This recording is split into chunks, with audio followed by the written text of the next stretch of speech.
Hello there, FloGrappling fans. What's up? What's up? Episode 1 of the brand new live FloGrappling podcast, A Fistful of Collars. I'm Howell Teague, joined by Chase Smith, principal photographer and content producer, and Will Safford, our social media maestro.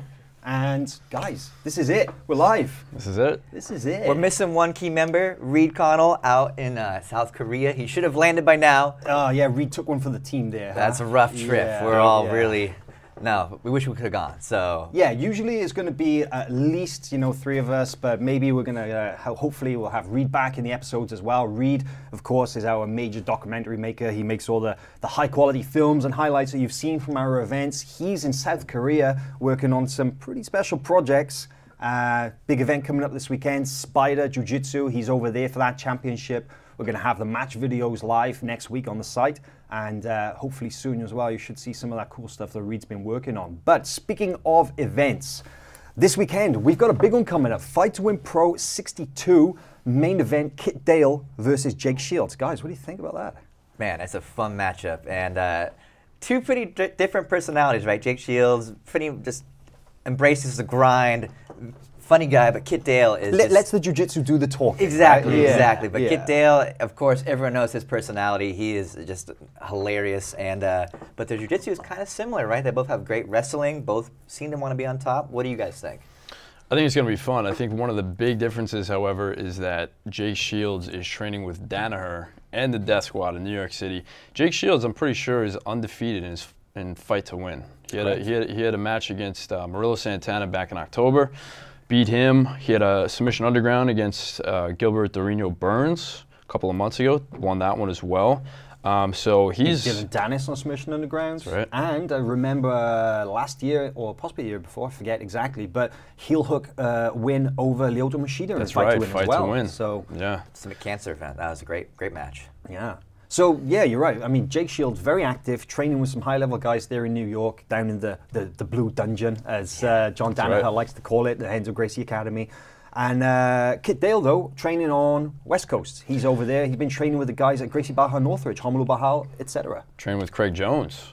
Wow, man of the moment, Craig Jones. Breakout star 2017. Kit's he took a bit of a break. He had that knee injury, and then came on strong at the very end of 2017. Competed at Worlds, qualified for ADCC, competed at ADCC, and then again at Nogi Worlds. So he's probably really just beginning to hit his stride after taking basically a full year or two off almost. So. He was out a while there, yeah. I remember we bumped into him there in San Francisco for the 2016 Nogi Worlds, right at the tail end of the year, and it was his first tournament back, and he was actually competing, against physio's orders. They said, no, listen, you got to wait another 2 months or so before you're allowed back on the mat, and he's like, yeah, okay, I'm just going to fly to SF and tap some guys out. Right, yeah. So that's Kit for you. But pretty interesting clash of styles this weekend, like you said there. They've kind of got, in some respects, quite similar jiu-jitsu, but I guess if you're looking like personality-wise, it reflects in their jiu-jitsu, right? I mean, like, obviously, Jake is very predictable. He's a kind of a quiet personality. You know exactly what he's going to do. He's going to go out there,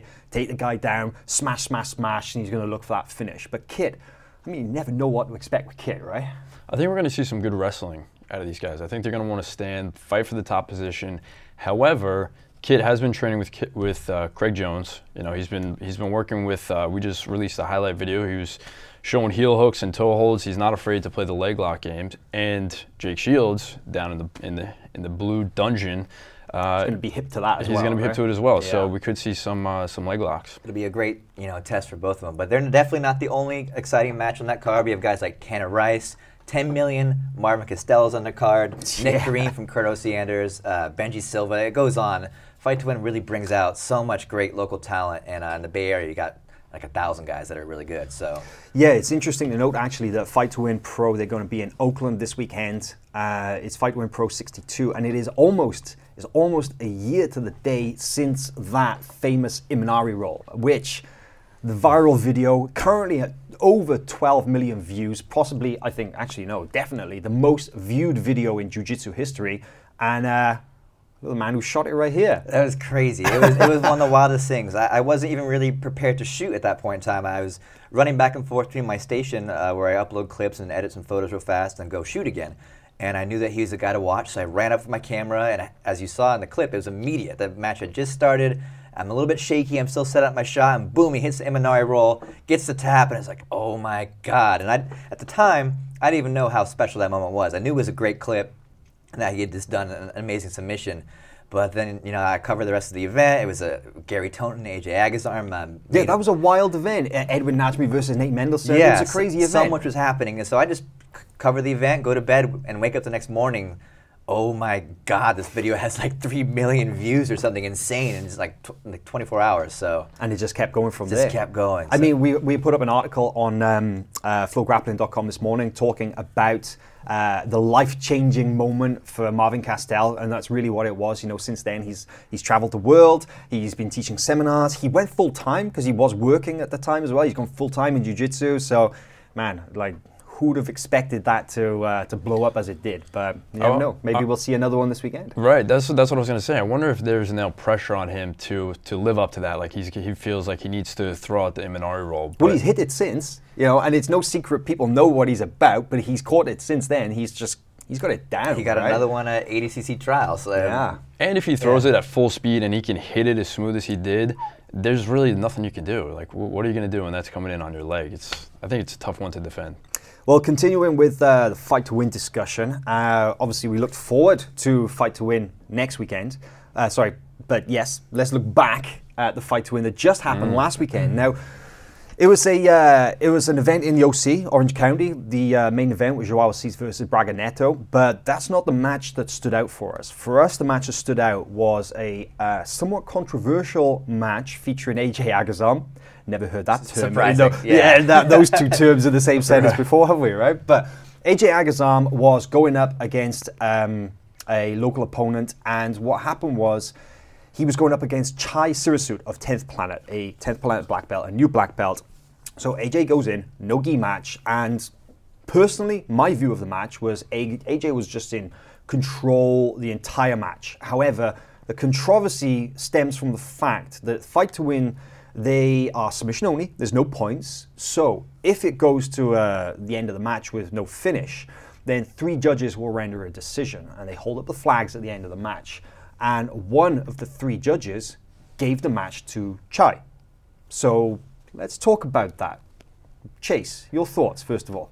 It's a pretty interesting decision. The one ref who raised in favor of Chai was Robert Wunderlich, the head Fight to Win Pro referee. He's responsible for maintaining the kind of standards of that organization. And he was the guy on the mat for the match as well. It's important to note. Exactly. Right? So he has the best view of the match, and he feels confident at this point running 60+ events in the criteria. And me personally, I also watched the match. It seemed like AJ controlled the entire thing from start to finish. If as you mentioned earlier when we were talking, he would have scored 20+ points in an IBJJF rule set. However, in Fight to Win, it is just about one thing: attacks.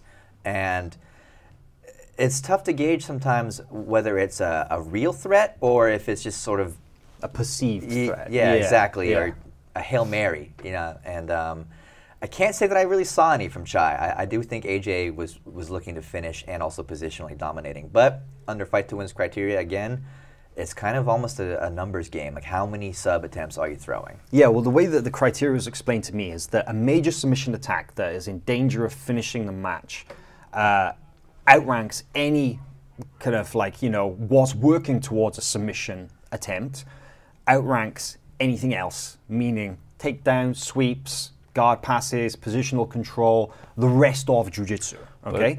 So, Will?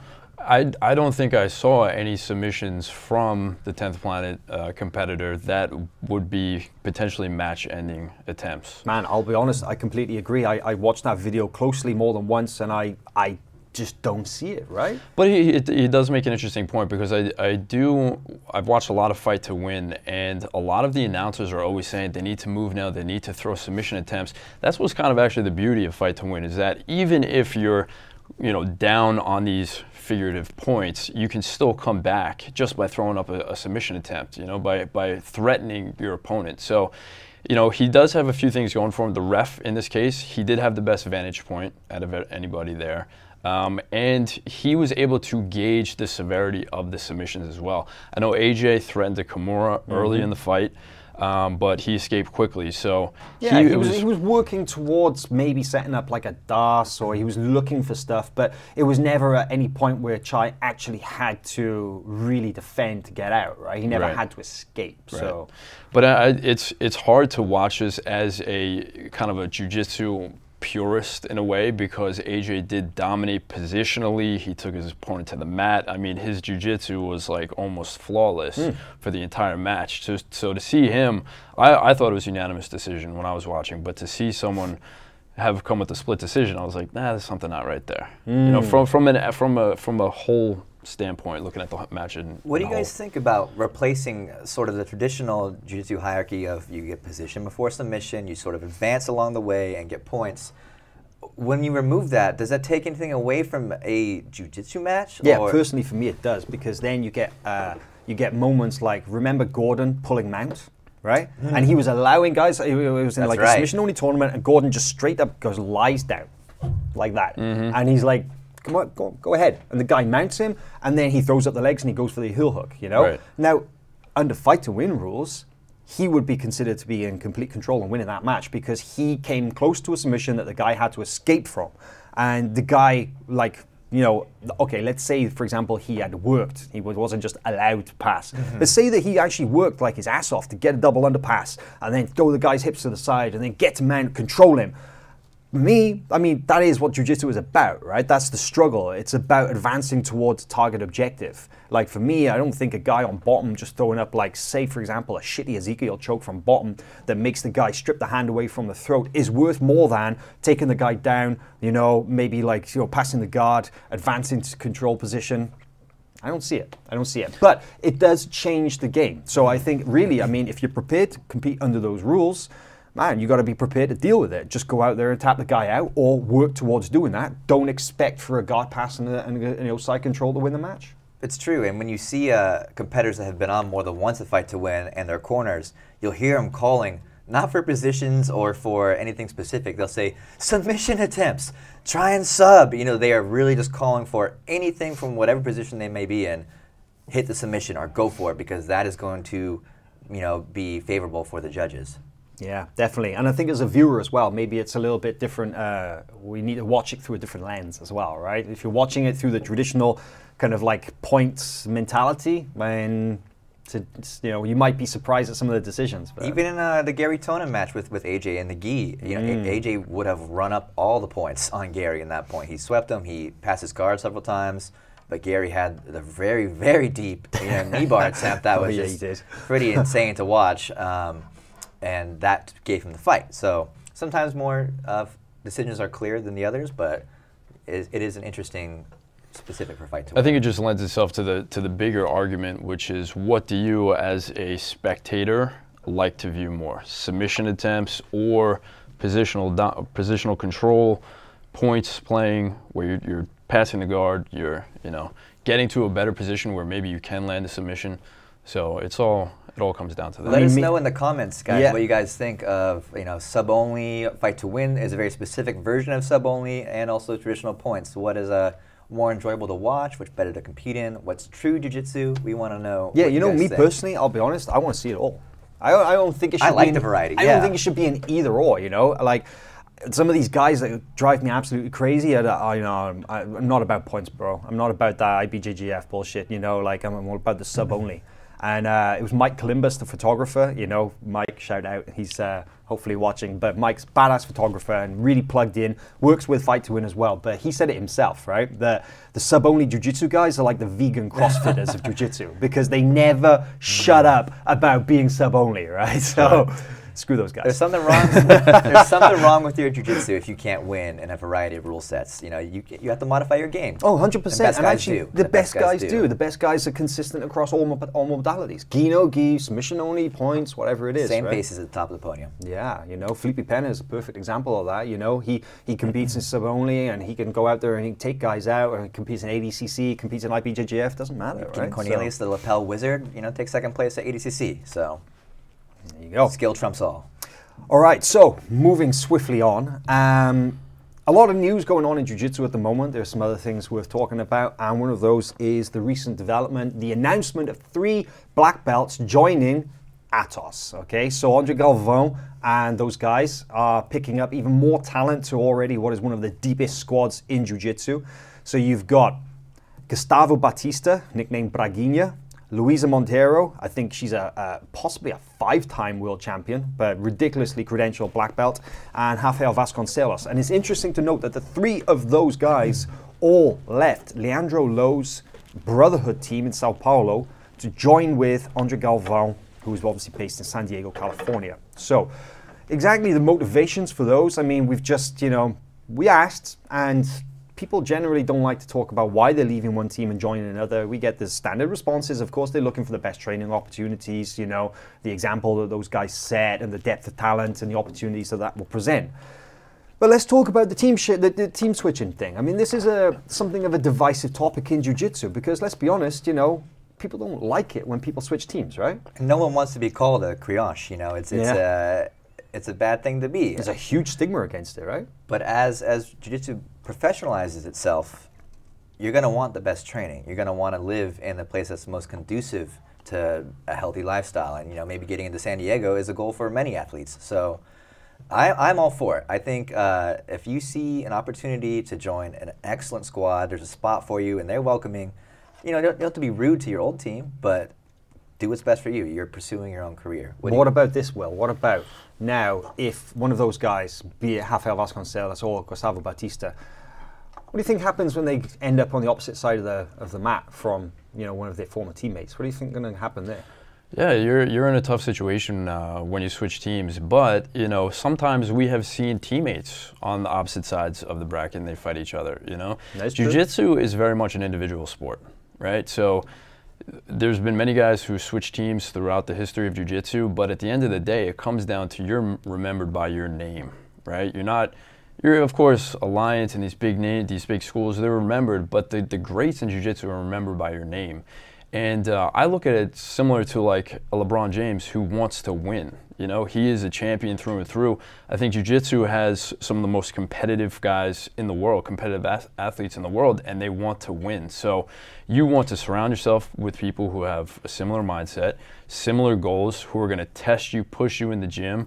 So agreeing with Chase here, I think, it comes down to aligning yourself for success. And I do agree with the fact that there seems to be more opportunity, especially in the competition scene within the United States.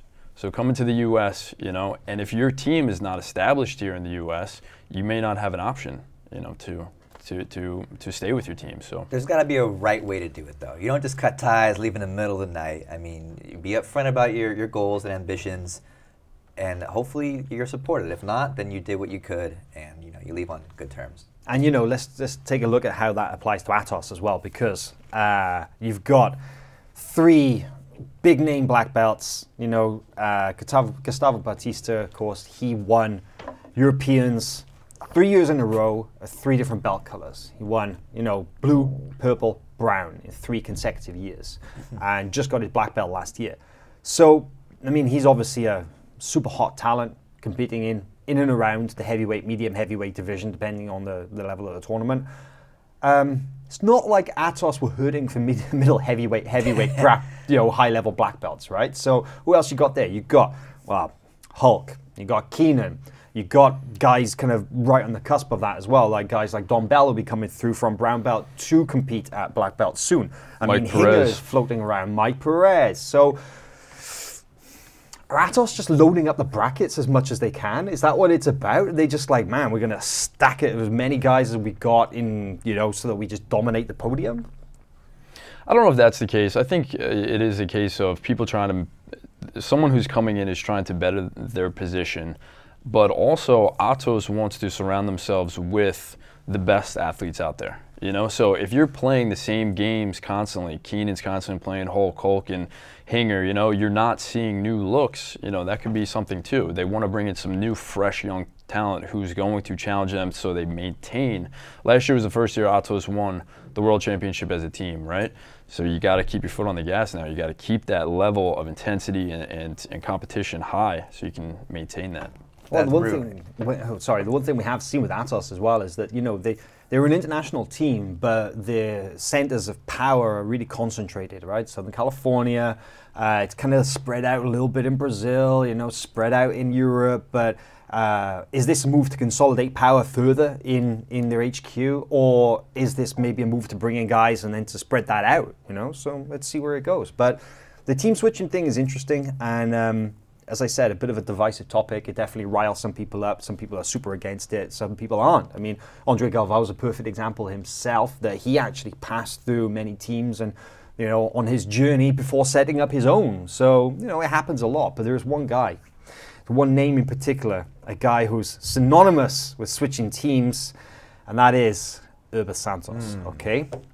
So the reason why I'm bringing this up, it's a perfect segue, of course, to go from the team switching to talk about this man. But why are we talking about Erberth? Well, we need to talk about Erberth, right? What is going on with Erberth Santos right now, okay?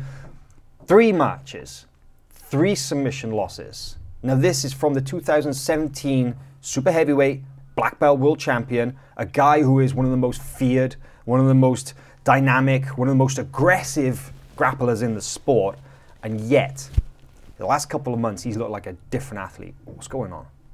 I mean, we have to even say the obvious here, in case you have not seen these matches. He's tapping to positions, it seems. You know, Tommy Langaker's triangle Europeans, he hadn't even finished switching from holding the leg behind the head with his hand to the leg. It was not complete yet. And then at ACB, again, we see him kind of tap under mount to Adam Wardzinski. What do you guys think is going on there? I wish I knew. That's the $1 million question, it's right? hard to What call. is going on with Erberth Santos? It's hard to say. Well, the one thing that I look at is something that changed last year. So in 2017, he was the #1 ranked competitor in the IBJJF, right? He won the world championship. So he was training then with Atos, okay? Then he leaves to Brazil and starts his own team. Okay, so now he's got all this responsibility. He's a role model to a lot of different young men down in Brazil, and potentially he has this pressure to uphold this image that he's created, and also maintain that level of you know, excellence that he has. So maybe it was a thing. It has to do with the pressure. He's only 23 years old. Right, so it's a lot of responsibility having for a a team as a 23-year-old and setting an example for the guys below you has got to be, you know, pretty difficult. Well, the word on the street is, I mean, just going back to the team thing. So he was with Atos via his affiliation with Almeida Jiu-Jitsu. Kind of Almeida left High and Gracie, and they started Almeida, and then they became part of the Atos network. So, you know, Erberth kind of went along with that, right? And it was before Worlds that he went there and he did the training camp with those guys, and he was training, and you were there, right? You were in the room. You saw him training. How did he look? It's right. It's great. I mean, that room is a meat grinder. It's extremely tough rolls. He was winning some. He was losing some. He definitely wasn't running the show, but man, he could do some crazy stuff in there. Erberth's such an animal, such an athlete. Well, there you go. So he's right up there with the best in the world, one of the toughest rooms in the world, and Erberth is there, and he is, you know, there's no question about his position in sport. So, like you say, he gets back to Brazil after the Worlds, and shortly after, what happens? He leaves Almeida Jiu-Jitsu to start up his own team, ES, right? Erberth Santos, but he calls it the Esquadrão, Squadron, Erberth Squadron, okay?